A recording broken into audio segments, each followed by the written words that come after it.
Hello and welcome to Blockchain Gaming World with me, John Jordan. So in this video, we're going to have our regular roundup of what's going on in terms of the most popular blockchain games. This is for July 2022. Yeah, we'll go through some graphs as we usually do, and then actually have a look at that radar and point out some other stuff as well. So actually, it being the summer, there's sort of not a lot going on, and actually we're having some problems with data as well. I'm not quite sure why that is the case, but we'll sort of point that out as well. So all the data comes from that radar. We'll look at that in a minute. So this is for 2022. We can see here these are sort of the three big games we've been tracking for a while. So in yellow here we have Splinterlands, the trading card game on the Hive blockchain. The big news there a couple of months ago was this big drop of daily active unique wallets from over 300,000. Went actually for a bit went to under 100,000. It's actually sort of recovering quite well now. This happened because they basically changed their reward structure, and it meant a whole bunch of sort of bot accounts that were sort of just coming in and taking the daily rewards. Basically, it was uneconomic to run them, so a whole bunch of these bots came out, and we assume now that is a much higher percentage of real people playing the game. If you play the game now properly and you play it quite consistently, you get quite a lot of rewards. So they've changed the reward structure to make it a bit more or much more focused towards skilled players who have a lot of cards, who have been spending money in the game. So we're seeing, from my perspective at least, as someone who's quite into Splinterlands, I see this is actually quite a positive step. They've got rid of a lot of these bot accounts, and now we see growth. It's not growth compared to here, but it's growth compared to here. So we're heading sort of back up about 150,000 daily active unique wallets sort of pretty regularly. That's what's going on there. Alien Worlds is just continuing to do its thing. It's actually up slightly. We can see over the year we have these big peaks, just fluctuations, I suppose, in the market. Obviously, the big economic situation for all these games is their token prices collapsed, down over 90% in most of these cases. So sort of interesting that we haven't seen a massive decrease of users, even while these sort of assets have gone down a lot. Alien Worlds is a little bit different in the sense that it's at the moment in a sort of very sort of passive mining sense. There's a whole bunch of stuff coming actually for that, so it'll be interesting to see what happens with Alien Worlds. There's a whole bunch of new features coming in and some stuff around their DAOs and things that'll be interesting to look at. But anyway, they've stayed pretty steady throughout the year. Splinterlands has this big sort of drop, but it's doing okay. Farmers World, running on the Wax blockchain, a very sort of simple game. No data for that in July. I'm not quite sure why DappRadar doesn't seem to be covering it anymore. As far as I can tell, the game is still working. At least when I played it, it's still working. So not quite sure what's happened there, if they've done something weird with their smart contracts or whatever. But anyway, so no data on Farmers World. And also in this situation, we normally have Axie. Again, Axie, I don't have any data for July with Axie. So Axie has just reset its marketplace.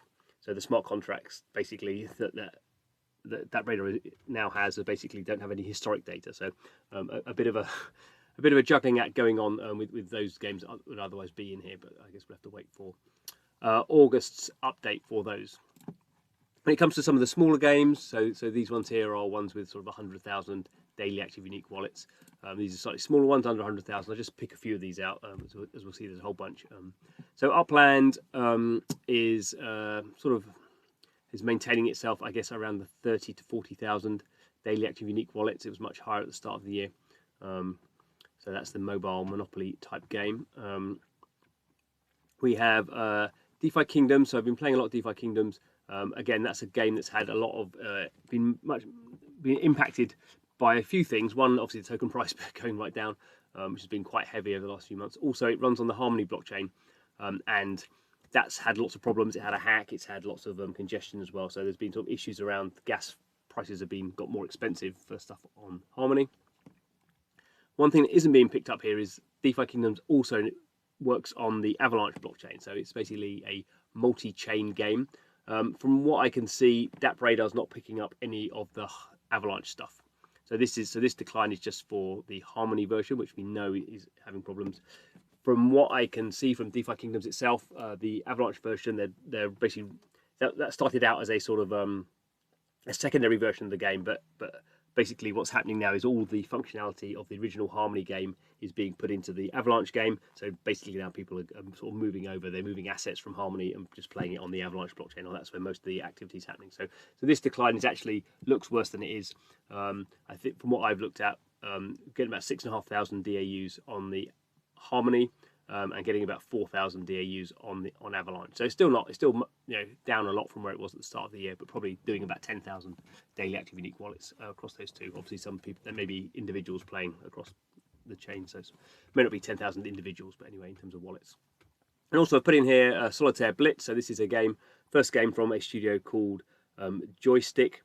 And obviously it's a solitaire, so that probably be a fairly sort of simple mobile game. It's a mobile game, it's running on Flow, and we haven't seen a lot on Flow, even though Flow is sort of heavily focused towards games and entertainment. There's not really been much there since NBA Top Shot back in the day. But Solitaire Flow has launched and seems to be has done very well in its first sort of month. And seems to be sort of sustaining that, so we'll see how that goes over time. So it's interesting to see, again, like Upland, a mobile game. So obviously mobile, there's problems with mobile app stores, how you do blockchain stuff through them. There's lots of ways of sort of getting around that, but there's just friction in the system for that. But obviously mobile has 3 billion players on mobile, so these are very small numbers of players we're looking at the moment. Obviously, well, not obviously, but the biggest mobile games have tens, if not 100, or the biggest mobile game has 100 million DAUs.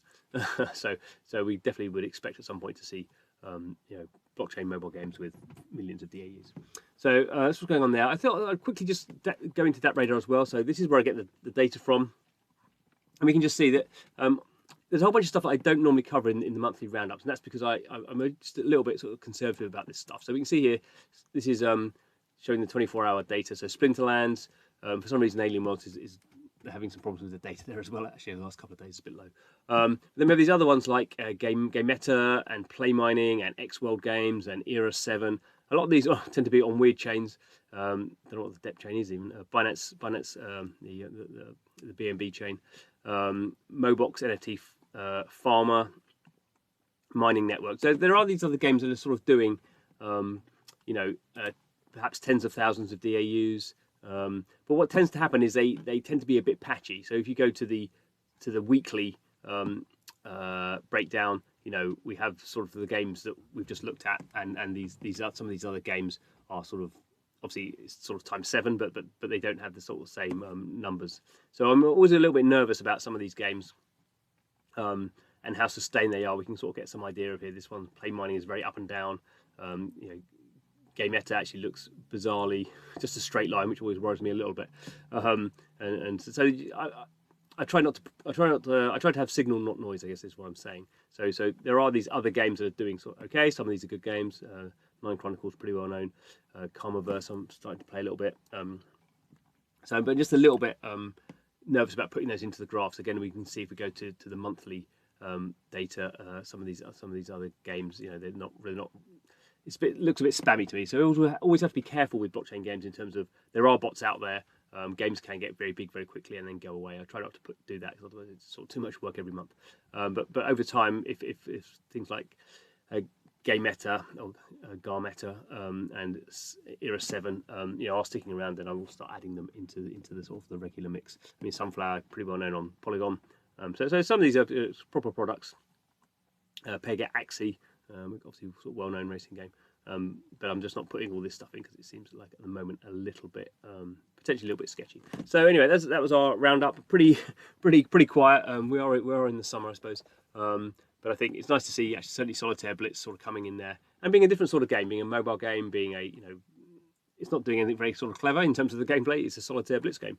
It'd be interesting to see what there's a whole bunch of other Blitz games that are doing sort of these simple card games and a whole bunch of stuff. So definitely I would say that Joystick is one to watch, and they're doing all their stuff on Flow. So again, I think Flow is awaiting a good selection of games to be launched on it. So we'll see what happens there. Anyway, thanks for watching. Please subscribe to the channel. See you next month.